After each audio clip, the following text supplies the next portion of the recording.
cidadania, educação, comunidade, saúde, comunicação, universidade, cultura, debate. cidadania em debate.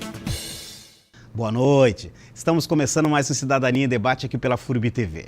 E no programa de hoje vamos falar sobre o Instituto Onicojá e as comunidades tradicionais de terreiro. Para falar destes dois assuntos, os nossos convidados são o sacerdote Vanildo de Freitas Sudré, Oganildo, do Instituto Onicojá do Rio de Janeiro, e o Doté Pep Cedrez, do Cue Vudum Otulu Rundê, aqui de Blumenau. Mas antes de começar a nossa conversa, é bom lembrar que estamos atravessando momentos difíceis, social, cultural, religioso e ideológico. O sentimento de ódio e a falta de respeito ao outro tem tomado conta dos discursos do dia a dia, sobretudo nas redes sociais. E os alvos são diversos, mas os ataques às comunidades tradicionais passaram a se intensificar. Vivemos tempos de retrocesso, um retorno à Idade Média, quase uma reprodução da caça às bruxas. Por isso não é demais falar de comunidades tradicionais como as comunidades negras e a sua organização nos terreiros de candomblé e as comunidades indígenas que estão perdendo sua identidade por conta da imposição da cultura dominante e da ideologia religiosa neopentecostal.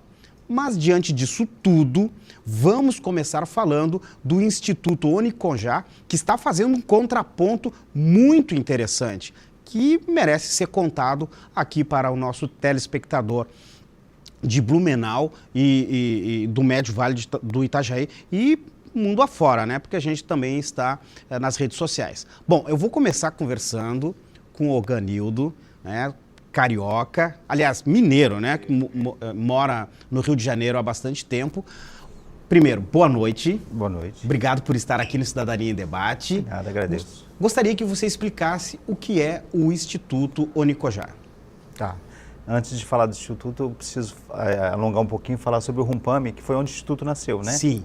Então, as ações sociais, elas sempre aconteceram desde a fundação do Rumpame, em 1999. Que é a casa... Que é a casa religiosa a qual eu pertenço. Tá? Nós somos descendentes do Bogum, que tem mais de 200 anos no Brasil, o Bogum do Rio de Janeiro, que tem uma célula. O Bogum é fundado em Salvador, mas ele tem uma célula no Rio de Janeiro. Mas que está ligado ao candomblé, né? É candomblé. É Candomblé Jeje. Ah, sim. Tá? E aí, desde 99, as ações sociais aconteciam dentro do Rumpame. E aí, quando foi em 2010, nós sentimos uma necessidade de nos formalizarmos, o que eles dizem legalizar, que é ter um CNPJ, né? E aí foi quando eu entrei. Eu assumi as ações sociais, que nesse momento não eram mais só sociais, eram sociais e culturais, também ainda dentro do Rumpame.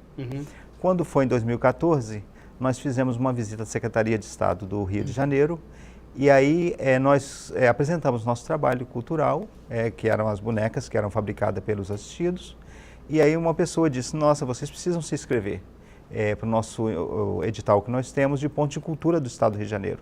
Nos inscrevemos naquele ano e fomos selecionados. Ficamos muito felizes sobre isso. Em 2015, fomos premiados como o primeiro prêmio Afro Fluminense do Rio de Janeiro, também através das bonecas africanas. E aí as ações foram crescendo de tal forma que em 2017, agora em junho, nós fomos meio que forçados a ter um CNPJ próprio, o qual nasceu o Instituto Onicojá, onde as ações hoje são todas executadas por ele. Então, mas o Instituto então, é uma ponte ali, né? É uma ponte. Ele tem o CNPJ próprio, as ações são executadas por ele, pelo Instituto, mas continua funcionando dentro da sede da Casa Religiosa. E um fator importantíssimo que alguém nos sinalizou ainda esse ano é que mais de 70% das pessoas que são assistidas, que fazem parte dessa oficina, elas não são da nossa religião de matriz africana. São evangélicos, kardecistas, elas são espíritas, são budistas, católicos, mas candomblé e umbanda quase não temos nessas nossas ações.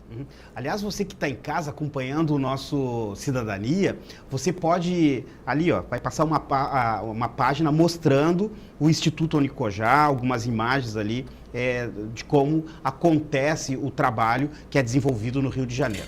Bom, nós temos também o Doté Pep Cedrez, né, sacerdote aqui de Blumenau, vem fazendo um trabalho a respeito do candomblé, né, muito sério e importante, né?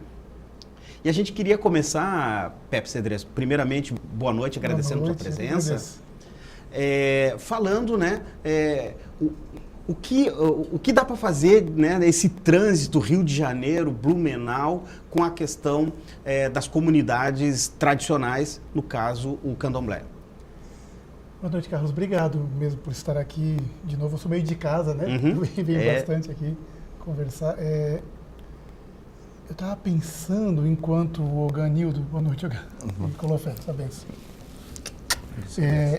Começando a falar, pensando nesse dado importante que ele trouxe, eu já vou chegar na tua pergunta, Carlos, mas de que 70% das pessoas que participam das oficinas lá no Instituto Unicojá não são ligados, né, adeptos da nossa religião de matriz africana. E isso é fantástico de pensar que as ações sociais e culturais que uma casa pode promover estão para além da religiosidade, né? E talvez quando a gente parar de segmentar tanto, eu não converso com fulano porque ele é dessa religião, eu não posso ser amigo de ciclano porque a religião que ele pratica não aceita a minha. Quando a gente entender que somos seres humanos, né, e que estamos para além, que a questão espiritual é muito maior do que a religiosa, né, que a questão humanitária é muito maior, então, quem sabe a gente evolua, se sinta mais tranquilo e a gente consiga apontar algum caminho contra essa onda, esse levante super, ultra conservador e perigoso que estamos vivendo, como você comentou na abertura do programa. Então, acho fantástico que o Instituto esteja aberto a isso sem discriminar, porque nossos povos de religiões de matriz africana não costumamos segregar, porque nós não viemos daí, né? Nossos cultos nascem buscando liberdade, acreditando na liberdade e acreditando no ser humano pleno, né? A relação com o seu orixá, com o seu vodum, enfim, com o divino, é sobretudo consigo mesmo também, né? Eu sou filho de um vodum, de um grande ícone, enfim, mas quando iniciados somos iniciados como se nascesse naquele momento. Eu nasço para a religião, mas nasce o meu santo naquele momento. O orixá que eu recebo, o vodum que eu recebo, só eu recebo. Ele é único, particular, pessoal, como num possível, poeticamente eu gosto de dizer, um DNA espiritual, né? Eu sou o descendente daquele guerreiro, daquele caçador do povo da Romê, enfim, e cada um com o seu orixá, claro, vai ser, mas é um mergulhar para dentro, para seu passado, sua ancestralidade, para si mesmo, é um mergulho profundo para si mesmo. Então, aí encontrar-se pleno e aí conseguir dialogar, respeitando, sendo respeitado, que cada ser humano possa viver plenamente sua espiritualidade sem essa segmentação que gera preconceito, intolerância. Respeitando o outro, né? Fazendo esse respeito. Eu gosto de falar muito na palavra respeito mesmo, né? Fiz recentemente uma fala num evento, no Ser Negra, lá no IFSC, dizendo, o título da minha fala era porque não quero ser tolerado, quero ser respeitado, né? Até porque tolerância, assim, eu posso não gostar do que você faz, mas eu sou obrigado a tolerar, né? Mesmo. E eu tenho que engolir isso. Mas espera aí, o que a gente faz não é uma coisa ruim, não é nocivo, não é negativo. O que a gente faz é bom. Você pode não participar disso, mas respeitar sim. Você pode não concordar com nossas práticas, mas respeitá-las sim, como nós devemos respeitar a todos os demais. A vinda dos integrantes do Instituto Unicojá para cá, o Rumbono Rogério, que não está aqui na entrevista conosco, mas que trouxe também, né, é o sacerdote, o líder da casa, do Rumpame, do Instituto, trouxe um grande conhecimento nas falas deles durante esse encontro afrodialógico que tivemos recente aqui na universidade. Vemos o quanto é possível fazer, o quanto nós estamos ainda engatinhando, nós, casas aqui da região, ou vou falar da nossa casa, para não ofender outros, há outros trabalhos também, e casas que já fazem alguns trabalhos assim, no sentido social, cultural, bastante interessante, mas penso que temos aprendido muito com eles, temos muito a aprender e muito a avançar. O caminho do trabalho social, cultural, me parece uma grande sacada, uma grande força de trabalho que toca as pessoas, que contribui efetivamente para essa plenitude do ser humano, para esse desenvolvimento que está para além da espiritualidade. Eu acho que nisso o Instituto Onicojá acerta em cheio e dá uma grande lição de vida para nós todos. E o Instituto Onicojá, Ogan, ele desenvolve um trabalho que envolve, né, desenvolve e envolve a comunidade em torno, né, do terreiro, né, mas que se expande, né? E ali também não tem uma questão de idade, né? As pessoas que participam no Instituto são de várias idades, como você falou, né? De religiões diversas, né? Ele tem esse braço longo, né? Então, na verdade, assim, antes de responder, só pegar o gancho dele, uma coisa importantíssima que a gente faz no Instituto é justamente a gente não fala de religião, né? Tivemos até alguns relatos agora recentemente de algumas pessoas evangélicas que frequentam lá, que o maior medo era transpor, né? Ultrapassar aquele muro e ouvir falar de religião. Não, a gente não fala. A gente fala de amor, a gente fala de companheirismo, de respeito, conforme o Pepe falou. Mas religião definitivamente a gente não fala. Então, como funciona?